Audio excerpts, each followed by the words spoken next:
Você já ouviu falar no novo marco cambial? Ele é basicamente um mecanismo que foi criado a partir da Lei 14.286 de 2021 para facilitar as operações cambiais. Então, quer dizer, a nossa legislação estava muito defasada. Tinha muitas questões burocráticas e complicadas nas operações de câmbio. Então, com esse novo marco, que aliás é um grande marco literalmente, a gente tem algumas facilidades sendo trazidas aqui pelo nosso Banco Central para as operações cambiais. E é sobre isso que a gente quer falar com vocês nesse vídeo. Então, primeiramente, a gente pode dizer que existem muitas mudanças que foram feitas e que impactam pessoas físicas e pessoas jurídicas. E aqui a gente vai dar um panorama geral, do que aconteceu ali, das principais mudanças que ocorreram. Então, primeiramente, a gente pode falar aqui sobre a questão da natureza cambial. Como assim, Lu? Natureza cambial é basicamente aquilo que você precisa selecionar quando você vai fazer a operação. Então, cada operação possui a sua natureza. E para terem uma ideia, antes desse novo marco cambial, o que acontecia é que você tinha ali cerca de 200 códigos, até mais, que a sua operação poderia se encaixar. Então, você tinha que selecionar entre esses 200 códigos em qual que a sua operação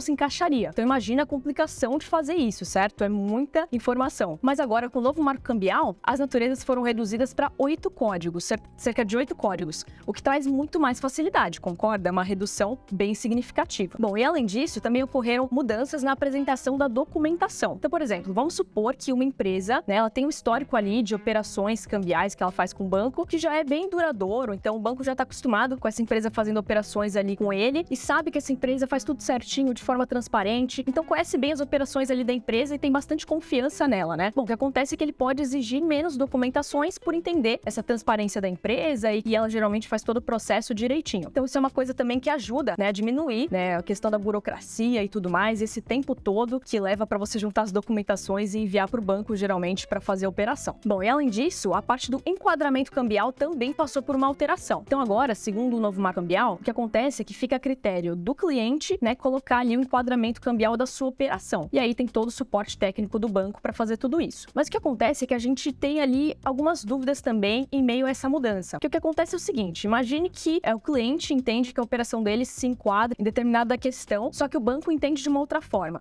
Quem que vai ter ali uma prioridade, digamos assim, para decidir em qual enquadramento vai se encaixar a operação? A opinião do banco, digamos assim, ou do cliente? Bom, ao nosso ver, a gente vê que o banco vai ter ali a prioridade, certo? Porque ele não quer correr o risco de, por exemplo, levar em consideração que o cliente está entendendo e depois ter um problema na questão tributária, às vezes, enfim. Então, a gente entende que mesmo com essa mudança, a tendência é que o banco continue tendo a palavra final, digamos assim, no enquadramento cambial para a segurança própria dele também. Então, esse é um ponto importante de destacar. Bom, e uma outra mudança também de destaque, dessa vez bem focada aqui nas pessoas físicas, é que passou a ser legalizado, a compra ou venda de $500 ou equivalente em outras moedas, Então, entre pessoas físicas. Então, o que acontecia é que antes desse novo marco cambial, às vezes você até não fazia ideia disso, mas era ilegal, você fazer a compra e venda ali de dólares pro seu amigo, por exemplo, para um familiar, Você tinha que fazer essas operações com o banco ou com a casa de câmbio, certo? Mas agora com o novo marco cambial, até $500 ou equivalente em outras moedas, você pode fazer esse tipo de operação, tá bom? Mas ainda assim, a gente vê uma brecha nesse detalhe, que é o fato do seguinte,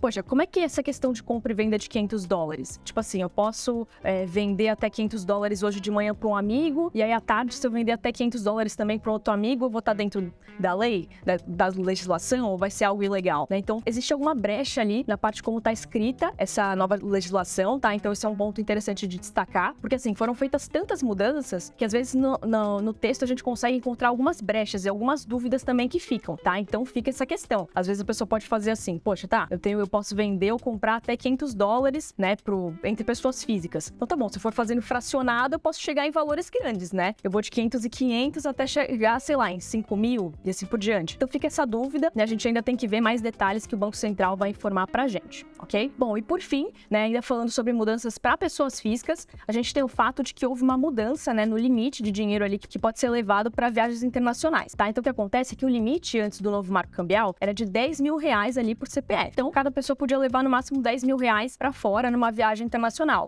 Fui para Nova York, no máximo R$10.000, E aí eu faço a conversão para dólares nesse caso. Mas agora o limite ele saiu de R$10.000 para $10.000, tá? E tudo isso é por CPF. Então, por exemplo, vamos supor que você e o seu marido ou você e a sua esposa foram viajar juntos para Nova York. O que acontece é que juntos vocês têm o limite de $20.000 para levar na viagem, ok? Porque 10.000 por CPF, ok? Então esse que fica o entendimento, E é mais uma mudança aí que a gente vê para as pessoas físicas. Bom, gente, então com certeza, sim, tem várias mudanças nesse novo marco cambial. A gente percebe que tem muito detalhe detalhe que mudou, porque a nossa legislação estava bem defasada mesmo. Então, eu citei aqui as principais mudanças, né, aquelas de destaque, mas claro que tem muitas outras, tá? Então, se a gente for ler mesmo a fundo, a gente vai encontrar muita informação, mas aqui eu quis trazer uma síntese para vocês para facilitar essa compreensão.